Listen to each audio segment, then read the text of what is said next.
मतलब जो सब्सक्राइबर थे उसमें से किसी एक ने मुझे कमेंट किया कि आप मुझे चिकन काटी रोल बनाना सिखाइए। मैंने कहा कि ये तो मतलब ये वो व्यूअर है जो मेरा रिश्तेदार नहीं है। तो ऐसा लगा कि कोई और भी मेरा चैनल देखता है, और उस दिन मेरा मोटिवेशन बढ़ गया कि नहीं मुझे ये काम करना है, क्योंकि मेरे चैनल को फैमिली के अलावा कोई और भी देखता है। नहीं, ऐसी सोच तो जब मेरे 100 सब्सक्राइबर होंगे ये भी नहीं सोचा था मैंने। और जब डिजिटली आपके काम को अप्रिशिएट किया जाए और वो भी भारत सरकार से, तब तो क्या कहते हैं आपकी काम करने का मोटिवेशन 100 गुना बढ़ जाता है।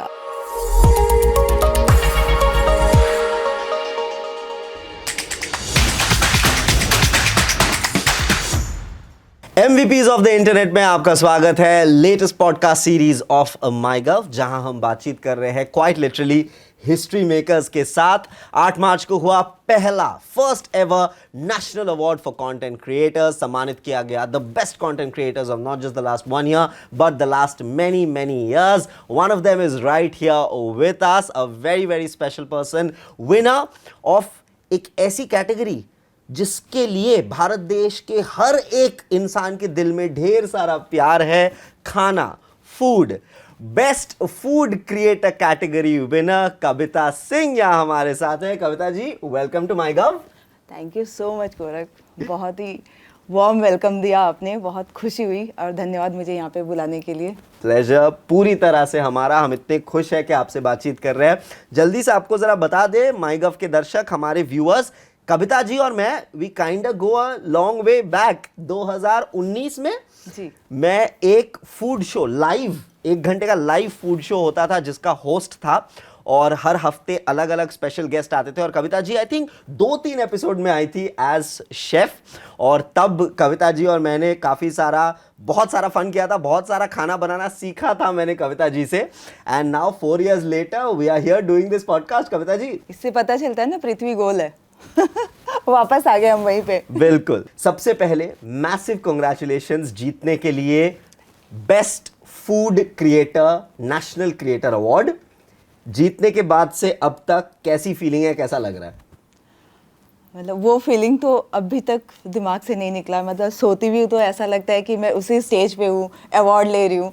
तो मेरे लिए ये अभी तक का सबसे बेस्ट मोमेंट था, मेरी लाइफ का बहुत ही मेमोरेबल मोमेंट था कि जो 10 साल मैंने मेहनत की उसका क्या कहते हैं, उसका इनाम मिला मुझे। शब्द नहीं है इस फीलिंग्स को बयान करने के लिए। Amazing amazing. कविता जी, मैं आपसे पूछना चाहता हूँ, अवार्ड मिलने के बाद की फीलिंग को तो आपने बताया, लेकिन आपका पूरा एक्सपीरियंस नेशनल क्रिएटर अवार्ड में कैसा था? आप गई, आप नॉमिनेटेड थी, कैटेगरी का नाम आया, आपका नाम आया एज विनर, आपने रिसीव किया अवार्ड पीएम से। पूरा अटेंड करना, सेरेमनी अटेंड करने का एक्सपीरियंस आपका कैसा था? नॉर्मली जब भी हम किसी इवेंट में जाते हैं तो कुछ चीज़ें प्लान रहती है, कुछ नहीं प्लान रहती है। कभी पासेस मिलने में मुश्किल होता है, कभी एंट्री में मुश्किल होता है, लेकिन यहाँ पे सब कुछ इतना वेल स्ट्रक्चर था कि एंट्री से लेके सब कुछ बहुत स्मूथ था। बहुत ध्यान रखा गया हर क्रिएटर का, चाहे वो नॉमिनेट है या नहीं है, चाहे वो अवार्डी है, नैनो क्रिएटर है, माइक्रो क्रिएटर है, सबको बराबर दर्जा वहाँ पे दिया गया था। हर किसी को एक लेवल पे रखा गया था। मतलब बहुत ही अच्छा एक्सपीरियंस रहा। Absolutely amazing. आपके जो व्यूअर्स है आपको इतना पसंद करता है, आपके कंटेंट को इतना पसंद करते हैं। बहुत सारे व्यूअर्स आपकी जर्नी के बारे में जानते भी है, लेकिन काफी है जो नहीं भी जानते, क्योंकि आपके व्यूअर्स हर दिन बढ़ भी रहे हैं उस लेवल पे। एमसीए के बाद तो ऑल द मोर। आपके कंटेंट क्रिएशन की जर्नी की शुरुआत किस तरह से हुई? खाना बनाने का शौक तो बचपन से ही था। मतलब मम्मी हमेशा बोलती थी कि खाना बनाओ, खाना बनाओगी तभी पढ़ाई का वैल्यू है, क्योंकि हम जॉइंट फैमिली में थे तो खाना, बर्तन, ये सब हमारे प्राइमरी फोकस में था।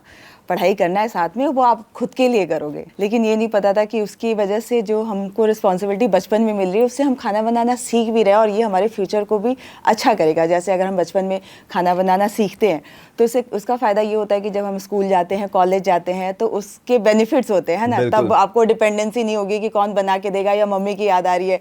तो पेरेंट्स जो करते हैं, मुझे लगता है कि वो अच्छे के लिए ही करते हैं, शायद वो हमारा फ्यूचर देखते हैं। तो मम्मी ने भी ऐसे ही सिखाया था कि नहीं, खाना बनाना मैं तुमको सब करके देती हूँ, तुम उसको पकाओ। तो मसाला वगैरह समझ में आता था कि किस लेवल पे डालना है, कितना पकाना है। और उसके बाद शादी के बाद तो मतलब मैं जॉब करती थी, लेकिन फिर मैं लंदन चली गई थी, और वहाँ से आने के बाद जब मेरा बेटा स्कूल जाने लगा तो मैंने सोचा कि खाली वक्त में मैं क्या करूँ। तो अपने खाली टाइम को यूज़ करने के लिए मैंने अपना यूट्यूब चैनल क्रिएट किया, और मैंने सोचा कि जो मैं डे टू डे में कुक करती हूँ वही रेसिपीज़ पोस्ट करूँगी, इससे मेरा थोड़ा समय भी बीत जाएगा और कुछ नया क्रिएटिव करूँगी। तो मैंने ये सोच के साथ अपना यूट्यूब चैनल नवंबर 2014 में स्टार्ट किया था। हर दिन जो दोपहर में खाना बनाती थी, नाश्ता बनाती थी, वही वीडियो पोस्ट करती थी।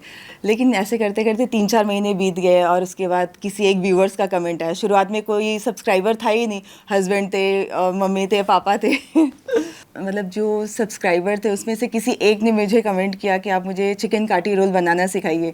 मैंने कहा कि ये तो मतलब ये वो व्यूअर है जो मेरा रिश्तेदार नहीं है। तो ऐसा लगा कि कोई और भी मेरा चैनल देखता है, और उस दिन मेरा मोटिवेशन बढ़ गया कि नहीं, मुझे ये काम करना है, क्योंकि मेरे चैनल को फैमिली के अलावा कोई और भी देखता है। उसके बाद मैं बनाती गई, लोगों के कमेंट आते गए, फिर लोगों ने कहा कि आपके वीडियोज़ बहुत ईजी होते हैं, हम बैचलर्स के लिए बहुत ईजी टू अंडरस्टैंड होता है। तो मैंने कहा अच्छा, लोगों को ये चाहिए कि खाना कितने सिंपल तरीके से बनाया जा सके। तो मैंने उस चीज़ को अपना फोकस बनाया, स्ट्रेंथ बनाया, और उसी चीज़ पे वीडियो बनाती गई, और मेरी जर्नी आज यहाँ पे हूँ आपके सामने। एक वो दिन था 2024, आज का दिन है 2024, 10 साल की जर्नी, कड़ी तपस्या। कड़ी तपस्या। मैम बनी पहली विजेता, पहले ever inaugural national creators award में बेस्ट फूड कैटेगरी में। Congratulations ma'am, what a journey. Thank you so much. What a beautiful journey.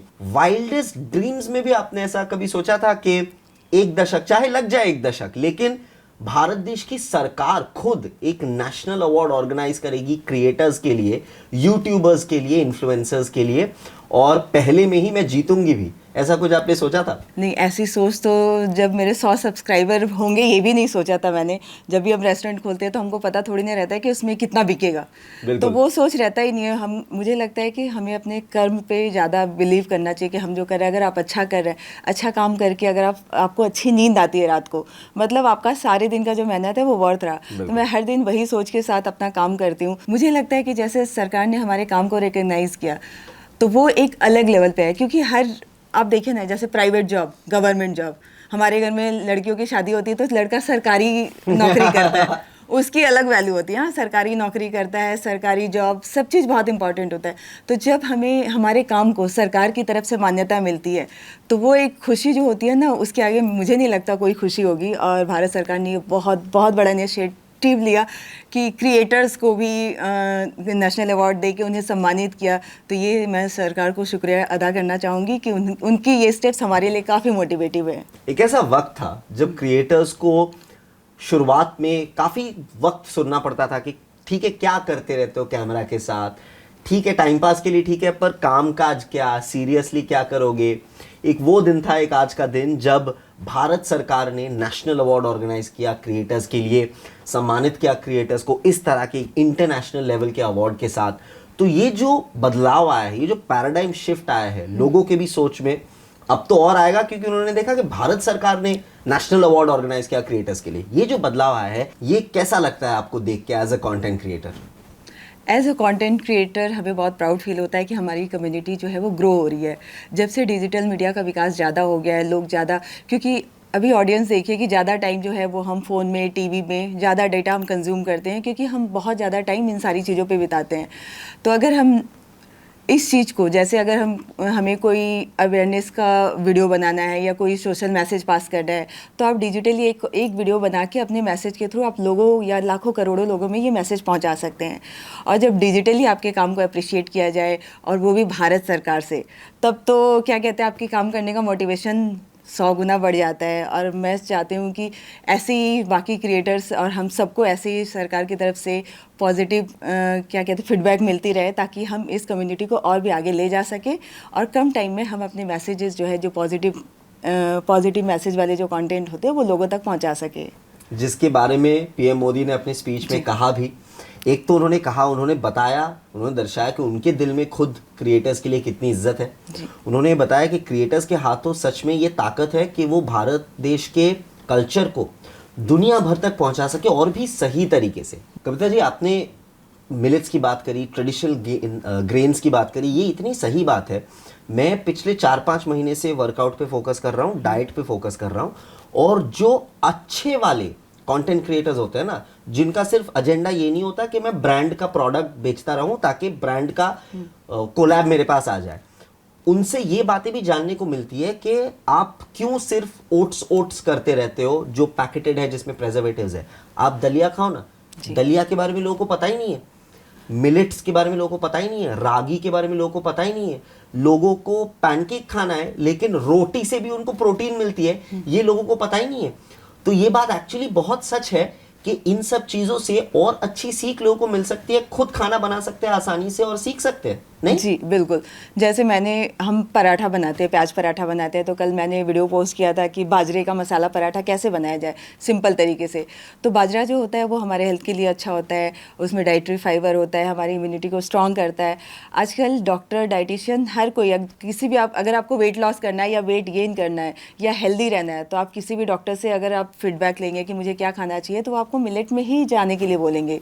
तो मिलेट को हमको अपने खाने के साथ साथ अपने बच्चों को भी सिखाना चाहिए कि कैसे सेम चीज़ को हम कैसे रिप्लेस किया जाए। जैसे हमारे माननीय प्रधानमंत्री जी ने कहा कि हम बच्चों को डिज़ाइनर फूड, जैसे क्या कहते हैं, अगर आप रोटी, जब हम छोटे थे ना तो रोटी बनाते थे तो ऐसे कट करके कटआउट्स करके स्टार बना दो, चिड़िया बना दो, तो बच्चे पसंद से खाते हैं। तो बच्चों की पसंद की डिशेज जो हैं वो उसी शेप में, लेकिन उसको हेल्दी वर्जन करके अगर हम बनाएं तो बच्चों को भी इंटरेस्ट आएगा। साथ ही साथ जैसे स्कूल वगैरह में, तो थोड़े दिन पहले मैं C20 के एक इवेंट में गई थी जहाँ पे फूड लाइफस्टाइल के बारे में एक एजेंडा था। तो वहाँ पे एक प्रिंसिपल मैम थी, उन्होंने कहा कि हमारे बच्चों के पेरेंट्स कंप्लेन करते हैं कि बच्चे टिफ़िन फिनिश नहीं करते हैं। तो मैं सरकार को ये बोलूँगी कि आप ऐसा फिक्स कर दो कि टिफ़िन में जंक फूड नहीं लेके आएँ, हेल्दी फूड लेके आए। अगर वो स्कूल में हम टीचर अगर बोलेंगे कि नहीं, आपके टिफ़िन में बिस्किट, कुकीज़ अलाउड नहीं है, आप हेल्दी फूड लेके आओ, तो आप खाना, तो बच्चे 1 दिन नहीं खाएंगे, 2 दिन नहीं खाएंगे, लेकिन उसके बाद तो खाएंगे ना, जब उनको पता है कि यही हमारा खाना है। तो थोड़ा टीचर को स्ट्रिक्ट होना पड़ेगा, थोड़े स्कूल को स्ट्रिक्ट होना पड़ेगा। इस तरीके से पेरेंट्स के साथ साथ स्कूल और समाज भी साथ दे, तो हम मिलेट को अपने फूड में इंक्लूड कर सकते हैं। थोड़ा सा प्रेशर तो करना पड़ेगा, थोड़ा सा प्रेशर तो करना पड़ेगा, और आप अच्छी चीज के लिए कर रहे हैं तो उसमें कोई दिक्कत नहीं है। और ये बात बहुत सही है कि आप वो पैकेटेड फूड्स को खाना कम कीजिए और होल फूड्स, असली फूड को आप ज्यादा खाइए, प्रेफरेंस दीजिए। आपका हेल्थ बेटर होगा, बच्चों के हेल्थ बेटर होंगे, ऑटोमेटिकली आप फील कर पाएंगे उस बदलाव को, जिसके बारे में प्राइम मिनिस्टर नरेंद्र मोदी ने भी कहा, ग्रेन्स खाइए, होल फूड्स खाइए, पैकेट फूड्स थोड़ा कम खाइए। छोटी सी बात मैं कहना चाहूंगा, जो आपने एकदम शुरुआत में कही कि माएँ पहले कहा करती थी कि खाना बनाना सीखो। खाना बनाना सबको आना चाहिए जी। हल्का सा मैं एग्जाम्पल दूंगा कि हम कलकत्ता में पले बड़े और कॉलेज पास आउट करने के बाद अलग अलग बड़े बड़े शहरों में गए। कलकत्ता भी बड़ा शहर है, लेकिन हम बम्बई गए, दिल्ली गए। बम्बई तो वैसे भी काफ़ी एक्सपेंसिव शहर है, इनिशियली रहने में रेंट देना पड़ता है, ये इतनी सी जो सैलरी होती है उसमें से बहुत सारा तो रेंट में ही चला जाता है। उसके बाद मैंने अपने बहुत दोस्तों को देखा शुरुआती के दिनों में कि हर टाइम ब्रेकफास्ट चलो छोड़ ही दो, बट हर लंच और हर डिनर अगर आप बाहर से ऐप से ऑर्डर करके खाओगे तो ना आपका सेहत ढंग का रहेगा और ना आपका बैंक बैलेंस का सेहत ढंग का रहेगा। और उसके बाद वो महीने के एंड में बोलते हैं कि यार पैसे बचते ही नहीं है। कैसे बचेंगे? अगर हर दिन 2 या 3 टाइम तुम ऐप से ऑर्डर करके खाओगे तो करियर के शुरुआत में कैसे बचेंगे पैसे? तो इसीलिए आप लड़का हो या आप लड़की हो, शुरुआती के सालों में ही खाना बनाना सीख लो। ये बहुत काम आने वाला है आपको लाइफ में फॉर अ लॉन्ग टाइम। ये एक लाइफ लॉन्ग स्किल बन जाएगी। क्यों कविता जी, मैं सही कह रहा हूं कि नहीं? मतलब मैंने अभी लास्ट हर इवेंट में या हर मैसेजेस में बोला है कि कुकिंग को भी हमें अपने लाइफ स्किल में ऐड करना चाहिए, क्योंकि कोविड में आपने देखा कि क्या हालत हुई। मतलब जो बच्चे अलग रहते थे घर के, जो हॉस्टल में रहते थे या जो जॉब करते थे, सब फंसे हुए थे, कोई पेरेंट्स के पास नहीं। तो उस समय बहुत ही मुश्किल हो रही थी लोगों के लिए सर्वाइव करना, क्योंकि कोई मेड के भरोसे, कोई मतलब ये डिलीवरी ऐप के भरोसे अपनी लाइफ बिता रहे थे। तो अगर उस टाइम थोड़ा सा कुछ बोलूं, आप भी थे क्या? थोड़ा सा ऑफ कोर्स मैं था, लेकिन मुझे खाना बनाना आता था। जो पूरे कंट्री में जो पहले के 2-3 हफ्ते, फिर अगला लॉकडाउन बढ़ता रहा, पहले के 3 महीने तो ना मेड आ पा रही थी, और वो पहले के 3 महीने के पहले के 8 हफ्ते ना फूड डिलीवरी एप्स चल रहे थे। तो सोचिए तब क्या हुआ था, लोगों का जो खाना बना नहीं पा रहे थे?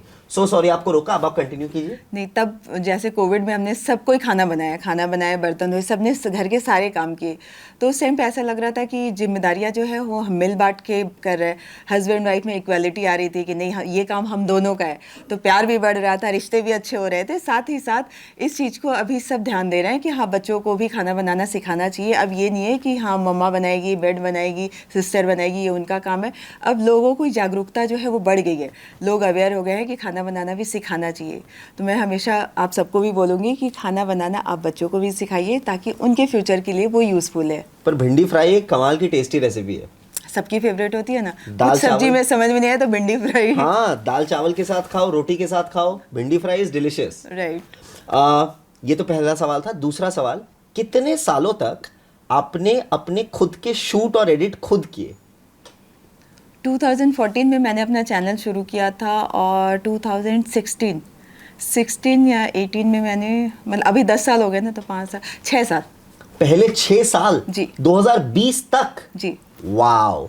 20 के बाद भी तो आई थिंक कोविड में जब आप कर रही थी तब तो खुद ही कर रही होगी। नहीं, लेकिन मैंने सिनेमेटोग्राफर हायर किया था। हाँ। लेकिन वो कोविड के टाइम पे तो सब बंद था आ ना, नहीं पा रहा था। तो मैं वीडियो शूट करती थी और फिर वो सारा क्या कहते हैं ड्राइव पे अपलोड कर देती थी। एडिट वो करते हाँ, थे। एडिट वो। पहले के 6 साल। जी। वाह, कितनी बड़ी सीख है ये। पहले के 6 साल आप खुद शूट करती थी, खुद एडिट करती थी। खाना बनाने में तो आप प्रो है ही, शूटिंग और एडिटिंग भी तो आपको प्रो तरीके से आ गई होगी उन 6 सालों में। बिल्कुल, मतलब आज भी मैं डिपेंडेंट किसी के ऊपर नहीं रहती कि अगर कोई आए नहीं आए, कोई एब्सेंट है नहीं है, मैं खुद से शूट एडिट करके अपना वीडियो। और अभी तो फ़ोन का ज़माना है, अभी तो कैमरा नहीं भी रहा है तो फ़ोन इतने अच्छे इतनी अच्छी क्वालिटी के आ रहा है कि आप घर पे शूट करो और फटाक से एडिट करके इतने सारे ऐप पे पोस्ट कर सकते हैं। तो अभी पहले की तुलना में और ज़्यादा अच्छा हो गया है, काफ़ी ईजी हो गया है अपने कॉन्टेंट बनाना। आपने ये अभी इजी हो गया है की बात की। कंटेंट क्रिएशन का जो ये बूम रहा है पिछले कुछ सालों में भारत देश में, इसके पीछे एक बहुत बड़ा हाथ रहा है भारत देश के डिजिटल बूम का भी। राइट। हर हाथ में स्मार्टफोन, हर घर में इंटरनेट, हर घर में वाईफाई। आपको क्या लगता है एज अ कंटेंट क्रिएटर, 10 साल से आप काम कर रही है, इतनी सफल है, इतना चाहते हैं आपको लोग, ये डिजिटल बूम जो हुआ है भारत देश में, इसका कितना बड़ा हाथ रहा है भारत देश के कंटेंट क्रिएशन बूम में? ऑब्वियसली मतलब जो डिजिटल बूम हुआ था उसी का सबसे ज़्यादा फ़ायदा हुआ है, क्योंकि स्मार्टफोन पहले इतने ज़्यादा नहीं पॉपुलर थे, लोगों के पास इंटरनेट इतना महंगे थे कि हम डेटा सोच सोच के खर्च करते थे, वाईफाई सबके घर में नहीं होता था। तो 2-3 साल जब मैंने चैनल स्टार्ट किया था तब ऐसा लगता था कि वीडियो कंज्यूम ज़्यादा नहीं हो रहा है। लेकिन जैसे ही ये 4G 3G 4G आया था शायद उस वक्त, और उसके बाद इंटरनेट सस्ते हुए, फ़ोन सस्ते होने लगे, लोगों में क्या कहते हैं एक्सपेंस करने की क्षमता बढ़ने लगी, इंटरनेट सस्ता होने लगा, तो जो डेटा का कंजप्शन था, जो हम कंटेंट बनाते थे उसका कंजप्शन ज़्यादा होने लगा। तो उसकी वजह से क्या होता था कि लोग ज़्यादा आपके वीडियोज़ देखने लगे, व्यूज़ बढ़ने लगे। जब व्यूज़ बढ़ने लगे तो क्रिएटर भी बढ़ने लगे। सबको लगा कि अरे ये बनाना तो बहुत ईजी है, आज मैं डांस करती हूँ तो डांस का वीडियो बना सकती हूँ। तो लोगों में नई अपॉर्चुनिटी मिली कि वो बाकी जॉब के अलावा भी इसको अपना एज अ करियर देख सकते हैं। बिल्कुल। अगर आपसे पूछा जाए भारत देश में जो डिजिटल बूम हुआ पिछले कुछ सालों में, पिछले दशक में स्पेशली 2016 के बाद से, इसका श्रेय, क्रेडिट किसे जाना चाहिए? इसका श्रेय भारत सरकार को ही जाएगा, क्योंकि सरकार ने ही जो 3G 4G के जो लॉन्चेस ज़्यादा बढ़े और हमारा क्या कहते हैं इंटरनेट वगैरह सस्ता हुआ, फ़ोन सस्ते हुए। जो पहले फ़ोन बहुत महंगे मिलते थे, स्मार्टफोन आप उस समय 30-40 हज़ार के मिलते थे, फिर धीरे धीरे सस्ते होकर 15,000 पे आए थे, फिर अभी तो आप 5-6 हज़ार में भी ले सकते हैं। तो फ़ोन सस्ता होने से और इंटरनेट सस्ता होने से उसकी वजह से लोगों को बहुत फ़ायदा हुआ। आज हर घर में पढ़ने, जैसे अगर कोविड की बात करें तो कोविड में हमें कितनी दिक्कत थी कि सारे स्कूल वगैरह बंद थे, लेकिन इंटरनेट सस्ता था, आप घर पे वाईफाई लगा के सारे क्लासेस कर सकते हैं। तो पढ़ाई लिखाई आपके एजुकेशन में कुछ भी इम्पैक्ट नहीं पड़ा, सिर्फ फिजिकल क्लासेस हम नहीं कर पाए। तो ये सारा श्रेय ऑब्वियसली हमारे सरकार को जाएगी कि सरकार की वजह से ये जो उन्होंने पहले से ये सब बना के रखा था, उसकी वजह से कोविड में भी इस चीज़ का कोई इम्पैक्ट नहीं हुआ। बिल्कुल बिल्कुल। चलिए अवार्ड्स पे वापस आते हैं। नेशनल क्रिएटर्स अवार्ड में आप नॉमिनेटेड हुई, एक इतने पॉपुलर कैटेगरी में, इतने वोट्स आए, कंपटीशन भी कमाल का था, आपका नाम अनाउंस हुआ, आप जीती, यू वॉकड अप, आपने अवार्ड लिया पीएम से।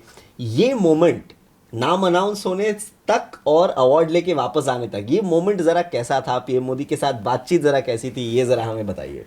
मैंने एक्सपेक्ट नहीं किया था कि नाम अनाउंस होगा। नाम अनाउंस होते ही मेरे तो हाथ पैर ठंडे पड़ने लगे थे और वॉक करके गई, मेरे को लग रहा था कि कहीं मैं लड़खड़ा नहीं जाऊं।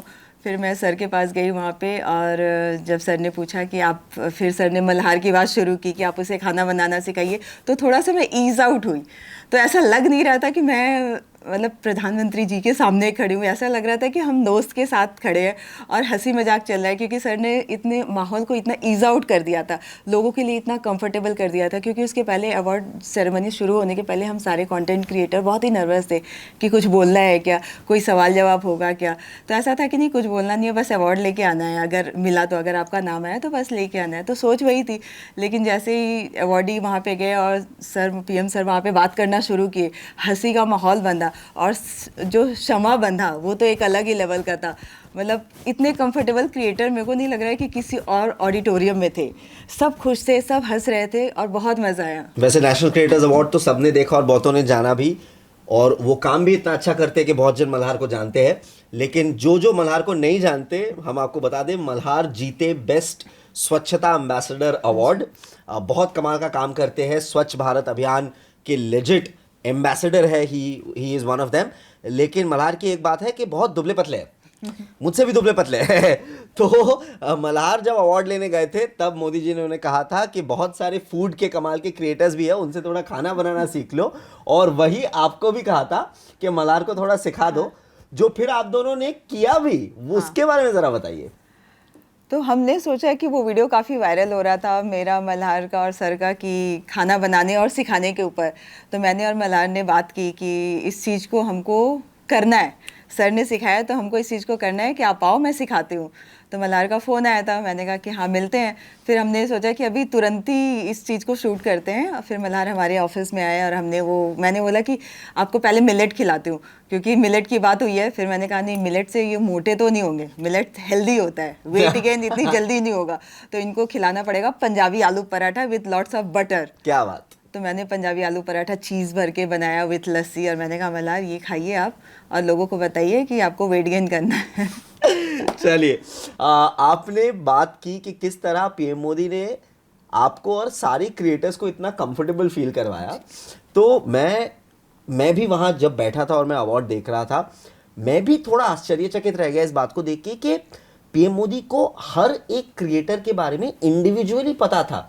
नैनो क्रिएटर, माइक्रो क्रिएटर के काम के बारे में भी वो पर्सनली जानते थे, और उनके साथ मतलब ऐसा नहीं कि आओ और अपने बारे में बताइए, उनके काम के बारे में वो खुद जानते थे। प्राइम मिनिस्टर का quick humour, instant humour, sense of humour national creators award में बड़ा छा गया, बहुत वायरल हुआ। तो आपको नेशनल क्रिएटर्स अवार्ड में प्राइम मिनिस्टर नरेंद्र मोदी का क्विक ह्यूमर, क्विक विट कैसा लगा? बहुत बहुत अच्छा लगा। मतलब मैं अभी भी अगर रील्स देखती हूँ तो वो वीडियो आते हैं ना, तो मैं बार बार ऐसे करके देखती हूँ कि मैं उस मोमेंट में थी, उस मोमेंट को मैंने इंजॉय किया, मतलब मैंने लाइव देखा। क्योंकि नॉर्मली क्या होता है कि हम किसी भी ऐसे बड़े इवेंट में जाते हैं तो काफ़ी वो गंभीर माहौल होता है ना, कुछ बोलने से पहले, कुछ करने से पहले बहुत सोचना पड़ता है। लेकिन वहाँ पे माहौल इतना ईज आउट हो गया कि हर बंदा, ऑडिटोरियम में जितने लोग बैठे थे सब कंफर्टेबल होकर जो मन में आ रहा था वो बातें शेयर कर रहे थे एज अ क्रिएटर। तो बहुत बड़ी बात थी कि पीएम सर ने माहौल को इतना खुशमिजाज बना दिया था। बिल्कुल बिल्कुल, मैं तो ये कह रहा था ऑडियंस में बैठ के कि प्राइम मिनिस्टर नरेंद्र मोदी इतनी कमाल की ओरेटिंग भी करते हैं कि एंकर की जरूरत ही नहीं है, वो खुद ही पूरा एमसीइंग कर रहे थे इवेंट का। प्राइम मिनिस्टर नरेंद्र मोदी ने अपने स्पीच में ये कहा भी, कंटेंट फॉर सोशल गुड। जी, आपका क्या कहना है कि वो कितना जरूरी है बडिंग कंटेंट क्रिएटर्स के लिए भी, और आप जैसे सफल कंटेंट क्रिएटर्स के लिए भी आने वाले दिनों में, अपने आने वाले विजन के लिए? तो हम चाहते हैं कि जैसे जो भी कंटेंट क्रिएटर है वो सारी जो भी वीडियो बनाए या कंटेंट बनाए वो ऐसा बनाए कि वो लोगों के लिए यूजफुल हो, लोग कुछ सीखे उससे, लर्निंग ज़्यादा हो उसमें। बिल्कुल बिल्कुल। कविता जी, पॉडकास्ट के ऑलमोस्ट टुवर्ड्स द एंड हम आ चुके हैं। वैसे पता ही नहीं चला ना कब आधा घंटा ऑलमोस्ट हो गया बात करते करते। हो गया क्या? और एग्जैक्टली पता ही नहीं चला। ये तब होता है जब अच्छी बातें होती है, मजा आता है। आ रहा है? मेरे को तो बहुत आ रहा है। मुझे भी। कोई भी पॉडकास्ट, अच्छा पॉडकास्ट खत्म नहीं होता एक अच्छे से रैपिड फायर के बिना। तो एक छोटा सा रैपिड फायर तो हम जरूर करेंगे। सबसे पहला सवाल रैपिड, एकदम चट जवाब देना है, चटपट। एक नहीं, दो। दो ऐसी चीजें जो आपको पकाने में सबसे ज्यादा मजा आता है। आसान बोलूँ तो मेरे को पोहा और चाय। क्या कॉम्बो, कमाल का कॉम्बो। मैं बॉम्बे में 7 साल तक रहता था, पिछले 4 महीने से दिल्ली, इन पॉडकास्ट की शूट के लिए आज सुबह लैंड किया, पहली चीज खाई पोहा। क्या मतलब इमोशनल हो गया मैं। वो 70 ईयर के अंकल घर से बना के लाते हैं, वो सेव इडली वाली चटनी, डिलिश, कमाल का ब्रेकफास्ट। सीरियसली पोहा जैसा ब्रेकफास्ट मेरे को लगता है कि सबकी फेवरेट होती है ना? बिल्कुल बिल्कुल। पोहा चाय हो गया। ये 2 ऐसी डिशेस जो खाने में आपको सबसे मजा आता है, साथ में डजंट हैव टू बी, 2 ऐसे डिशेस खाने में फेवरेट। बिरयानी, नूडल्स। सबका फेवरेट है वो तो, सबका फेवरेट है। चलिए, एक शब्द, हिंदी भी हो सकता है, इंग्लिश भी हो सकता है, कोई भी, आपका एक्सपीरियंस डिस्क्राइब करने के लिए नेशनल क्रिएटर्स अवार्ड में। यादगार पल। क्या बात। एक शब्द प्रधानमंत्री नरेंद्र मोदी को डिस्क्राइब करने के लिए। ये तो बहुत, मतलब एक शब्द उनके लिए नहीं बोल सकती, मतलब उनके लिए जितने शब्द बोलूँ वो कम है। हमेशा ऐसा लगता है कि देश के प्रधानमंत्री से हमारी मुलाकात तो बहुत मुश्किल, हम तो सपने में भी नहीं सोच सकते थे, लेकिन जब हम उनसे मिले तो ऐसा लगा कि हमारे घर के हैं, वैसी वाली फीलिंग आई। तो उनके लिए मेरे पास तो एक शब्द नहीं है। आपका परिवार कह सकती है?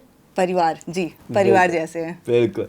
चलिए, बिगिनर्स, कंटेंट क्रिएशन नहीं, जो खाना बनाना सीख रहे हैं, किन किन चीजों के साथ शुरुआत करनी चाहिए? रोटी राइस, सबसे पहले रोटी राइस, दाल, चाय मैं पीती हूँ इसीलिए, बस इतना काफ़ी है। आलू फ्राई, सिंपल, उतने बेसिक सर्वाइवल के लिए उतना काफ़ी है। रोटी राइस दाल आलू फ्राई, रोटी तो अलग, राइस दाल आलू फ्राई एक मील हो गया। रात को रोटी दाल आलू फ्राई एक मील हो गया। जी। बढ़िया। कविता जी, इतना ज्यादा मजा आया आपसे बातचीत करके, thank you so much. Thank you so much God. आपको कैसा लगा आज का पॉडकास्ट? बहुत अच्छा लगा, मतलब ऐसे दिल से सारे जवाब आए। अगर कुछ गड़बड़ हो गया होगा तो आप प्लीज़ मुझे माफ़ कर दीजिएगा, लेकिन मुझे बहुत बहुत मज़ा आया यहाँ पे आके। हमें भी उतना ही मज़ा आया, गड़बड़ का सवाल ही नहीं है। आपसे बातचीत करके हमेशा उतना ही मज़ा आता है। 4 साल पहले जब हमने लाइव कुकरी शो होस्ट किया था तब भी उतना ही मज़ा आया था, आज और भी ज़्यादा मज़ा आया। आई एम वेरी श्योर आपको भी ये पॉडकास्ट देख के उतना ही मज़ा आया। कैसा लगा कमेंट्स में लिख के हमें ज़रूर बताइए। End of course MVPs of the internet series के और पॉडकास्ट भी आपको माईगव चैनल पे ही दिखते रहते हैं। फॉलो सब्सक्राइब करना बिल्कुल मत भूलना। मैं आपका दोस्त कोरक रॉय कविता जी के साथ आज लेता हूं अलविदा। मिलते हैं अगले वीडियो पे। Keep watching MyGov.